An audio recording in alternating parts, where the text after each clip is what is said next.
So we're continuing with the Halacha Yomi. We're up to the second Melacha, Melacha Zore'ah, planting.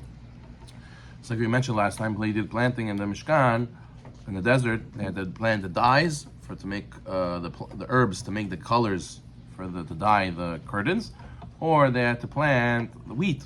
They had to plant wheat for lechem apanim, to make the showbread for the Mishkan. So number one, Melacha Zore'ah is the Melacha of causing plants to grow. You can do this by any act that enhances or assists the growth of plants. So this includes putting seeds in the ground. This includes planting a plant that already grew a little bit, like a baby sapling. Watering plants is also this melacha. Removing weeds is also considered this melacha. Removing rocks or things that block the growth of the plants also is considered zore'ah. So therefore, a person has to be careful with this melacha. Number two, there's no minimum size or measurement of the seed or the plant that's subject to zore'ah. Any plant life growing is zore'ah on Shabbat. Three, zore'ah does not apply to a place where there's no ability for the plant to grow.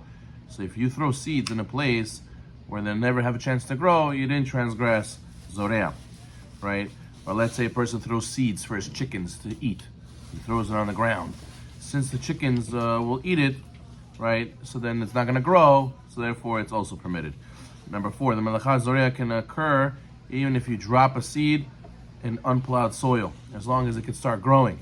So therefore, a person has to be careful when he eats fruit, not to throw the core or not to throw the seeds into the ground on Shabbat, because eventually it could turn into a plant. Number five, interesting. Then look at the footnote. The post can discuss the Melacha of Zore'ah.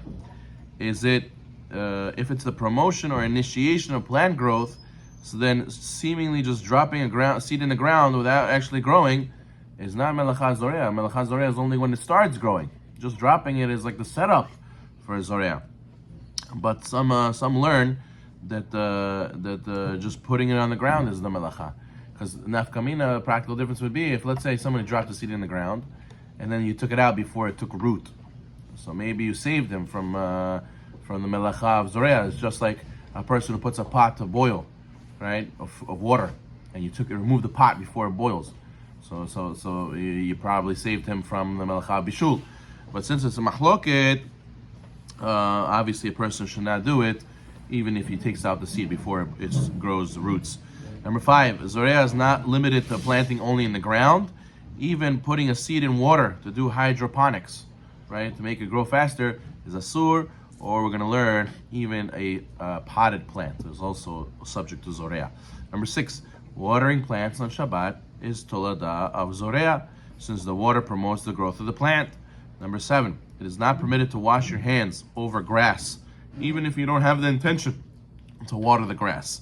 Similarly, when eating outside, you should be careful not to throw your drink into the grass. Sometimes you want to change your drink. You have water and you want to get some whiskey now, so you throw your water onto the grass. It's not allowed. Number eight, you may use a sink that has a drain pipe that will go to the outside, even though it'll drain out onto grass or the plant.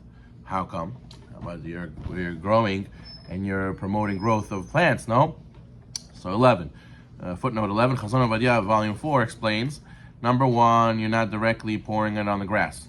It's only on the sink, and then the drain pipe eventually takes it to the grass. That's called grama, indirect. Number two, you don't have any intention to grow the plants. Number three, it could be that the plants are already watered. They're already saturated. And since they're already watered, it's not considered significant that you watered it more. Obviously, it could be still asur b'derabanan, but because it's grama and you had no intention, so therefore all these things together, it will be permitted. Okay, good. Number 9, if one by accident spilled water on a plant, you did not transgress Melacha of Zore'ah. Number 10, let's say a person has a sprinkler system on Shabbat. What do? A sprinkler may be left on or set on a timer before Shabbat to turn on Shabbat. And the sprinkler may be turned off manually on Shabbat, and there's no Melacha whatsoever. Turning it off is mutar. Turning it on Shabbat, not allowed. But if you have a timer, that's okay. 11. One may go number one on a plant. There's a discussion if urine causes the plant to grow. Shulchan Aruch says one may urinate on a plant, since urine damages the plant, does not help it grow. Similarly, one is allowed to spill wine on a plant, since the wine damages the plant.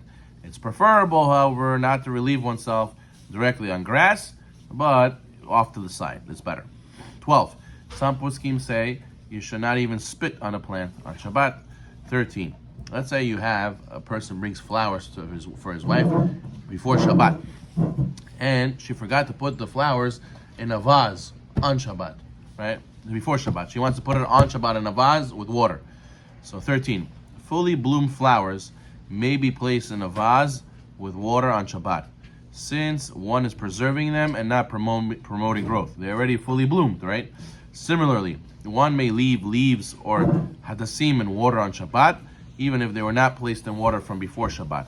If there's no water in the vase from before Shabbat, you're even allowed to fill up a vase with water on Shabbat for this purpose. What about the flowers that are not fully bloomed? 14. Flowers that have not fully bloomed should not be placed in water on Shabbat if they will bloom as a result of doing so.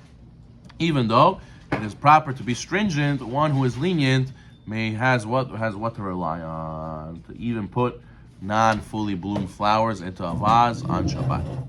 15. One may place a detachable vegetable or fruit in water in order to preserve it from drying out. 16.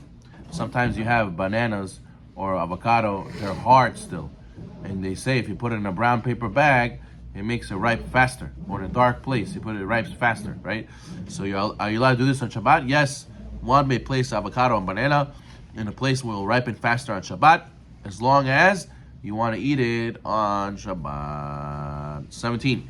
Zore'ah applies to plants that are indoors as well. A flower pot that is outside but has no hole under it helps draw nutrients from the ground. It is still subject to Zore'ah. But some opinions say it's only rabbinically prohibited to plant something in it. Okay, 18. A flower pot that has a hole at the bottom, which a small root can penetrate the ground, it still draws energy and moisture from the ground, the Gemara says. Therefore, if there's no non-porous object between the bottom of the pot and the ground, it's considered attached to the ground, even if it's above the ground. Therefore, you can't remove it from above the grass. It's considered detaching it from the ground. Furthermore, earthenware that does not have any drainage holes or wooden flower pots are also considered as if they have a hole in the bottom and may not be placed directly on or above ground on Shabbat. So if you have a flower pot, potted plant, and it's above grass, you can't move it off the grass, and you can't put it on the grass if it wasn't before, because that's promoting growth, or that's considered killing it. That's considered kotzer. That's considered disconnecting it from the ground. Okay. The closer a flower pot is to the ground, the more nourishment it can draw from the ground. Therefore, it's prohibited to lower a flower pot from its high position on a tripod, if it's hanging from the roof, to a position that's on the ground, because then you're increasing the nourishment from the ground. 20.